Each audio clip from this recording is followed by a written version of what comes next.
Retire थियल आहे ओजित्री officer में। ऐं सर जी मुंहिंजो मसइलो जेको आहे, मां 15 सालनि खां कोहिस्तान सीअं जी ते मुर्तज़ा सीअं जी ते मां अकाउंट जो कमु कंदो आहियां।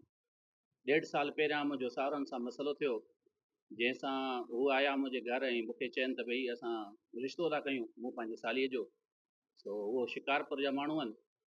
सो मूं हुननि खे चयो, मां जी तव्हांजी मर्ज़ी आहे, तव्हां घर जा वॾा आहियो, जेको तव्हांखे सम्झ में अचे तव्हां घर जा आहियो, पंहिंजी छोकिरी जा वॾा आहियो, तव्हां भली करे सघो था। सो चइनि तव्हां सलाह ॾियो। त मूं हुननि खे चयो त बाबा असांजी ॻाल्हि सम्झ में नथी अचे, एज़ जेको तव्हां चओ था त भई हाणे मां बि तव्हांजो न्याणो आहियां, घर जो आहियां, त उन सिलसिले जे हिसाब सां मूंखे इहा सम्झ में ॻाल्हि नथी अचे, तव्हां भली करणु चाहियो त तव्हां कयो। उन्हनि मूंसां ओॾी महिल कार्ड जी उथी हलिया विया। मूंखे चवनि त भई ठीकु आहे, हाणे असां तव्हां सां अॼु खां पोइ को बि वास्तो न रखंदासीं। मां चयो ठीकु आहे, तव्हांजी मर्ज़ी आहे, बाक़ी असांखे जेके माण्हू सम्झ में नथा अचनि असां हुन ते कोन वेंदासीं। सो असां मोटी आयासीं, उहो पंहिंजे घर हलिया विया। हाणे साल खनि पहिरियां जेका आहे सो मुंहिंजे नेड़ी शादी थी ऐं मुंहिंजे छोकिरे जी, त मूं हुनखे मिट माइटनि खे चयो त हुन सां प्रचार थिए मुंहिंजो कंहिं न कंहिं तरीक़े सां। सो हुननि असांखे चयो त भाउ तुंहिंजी माईअ सां तोसां असांजो वास्तो ख़तमु आहे मोए जहिड़े, न को असांजो तुंहिंजो वास्तो आहे असां सां, न को असांजो तोसां रहंदो। मां चयो सही आहे, तव्हांजी मसरी आहे। बाबा साईं जीअं गुज़ारे वियो, उन खां पोइ असांजे घर जो वॾो मुंहिंजो चाचो सोरो जेको आहे उहो ई असांजो थियो। सो उन खां पोइ वरी प्रॉपर्टी जो मसइलो थियो, ॾाढा साईं बाबा खां पोइ गुज़ारे वियो, वरी उहे नाले ते करायनि त असांखे चवनि सभिनी खे वॾो उहो आहे सोरो मुंहिंजो, त असां तव्हांखे पोइ विराए ॾींदासीं, फ़िलहालु असां पंहिंजे नाले ते करायूं था। ऐं सही आहे, हाणे मूं जांच कई आहे त उहा एज़ गिफ्ट उन्हनि लिखाई आहे, त भई असांखे गिफ्ट मिली आहे। साईं ॾाढा साईं जो हिकिड़ो त को पुटु कोन हो, ॿिया बि पुट आहे।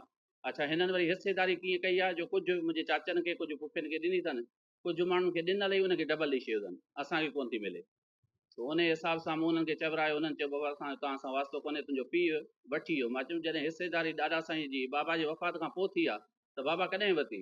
उहो लिखत को हूंदो को सिलसिलो, त उहो कोन कयनि, मूंखे धमकाइनि, मूंखे परेशान कयनि।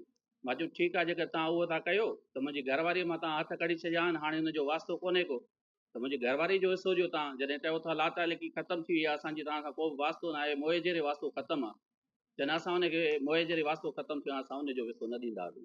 हाणे कुझु ॾींहंनि खां कुझु प्रॉपर्टी पंहिंजी फेराइनि पिया, पंहिंजे नाले ते कनि पिया, जंहिंमें असां हिसेदार आहियूं। बहरहाल पोइ बि पंहिंजो सेटअप अलॻि कंदा था वञनि, पोइ कंहिंजी धीउ जे नाले थो करे, का पुट जे नाले थो करे, का ज़ाल जे नाले ते थो करे। सो मूं हुननि मां वास्तो ख़तमु कयो। हाणे उन छोकिरी जी शादी जी तारीख़ ॿधी अथनि 7 तारीख़। तो ख़बर पई मूंखे जो कुझु माण्हुनि 125 ते अचे मुंहिंजो अघु वरितो, 2-3 ॾींहं पहिरियां बि ऐं कल्ह बि। मूंखे चइनि अची पिस्टल रखी साम्हूं त तूं जेको आहे 2-3 ॾींहं नवाबशाह छॾे वञि जेसि ताईं तुंहिंजी शाली जी शादी थिए। मां चयो भाउ मूं त तव्हां सां अॻे बि कयो मसइलो कोन, मां त तव्हांजो सुञाणा बि कोन थो, तव्हां इहो छो मूं ते इल्ज़ाम, तव्हां इहो कयो था मसइलो? की न तव्हां बसि जेको आहे कुझु ॾींहं लाइ 7 तारीख़ खां पोइ 10 तारीख़ जे विच में तव्हां भली अचो नवाबशाह में, तेसि ताईं तूं फैमिली वठी हलियो वञु। मां CNG प्राइवेट ते कमु कंदो आहियां, मूंखे मोकल एतिरी मिले कोन थी जो मां को पंहिंजो शहर छॾियां या छा। उन्हनि मूंखे बाद में इहो चयो, जेकर तूं न छॾींदे थी सघे तोखे मारियूं असां या तोखे अगवा कयूं इन विच में।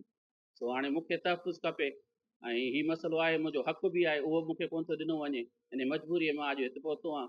वधीक जेके आहिनि उहो मुंहिंजो मसइलो हल कनि त बहितर थींदो। न मां पहिरीं चकर ते आहियां, कंहिंखे बि कोन चयो कुझु बि न सर। मूं 2-3 ॾींहं पहिरियां चयो हुनखे, मां सुञाणा कोन पियो। मां चयो ईअं को हूंदो आहे, रस्तो रोक थी वेंदी आहे या दाबो साबो ॾींदा आहिनि। वरी कल्ह मूंखे रोकियो वियो, त उन खां पोइ वरी मां चवंदुसि त उहो शादी कनि, पंहिंजे बचनि जा वॾा आहिनि, भली करे सघंदा, मुंहिंजो हुन सां कोन। बाक़ी जेको मूंखे धमकियूं ॾिनियूं वञनि या जेको मूंखे हक़ु ॾिनो थो आहे मुंहिंजो, उहो मूंखे ॾिनो वञे।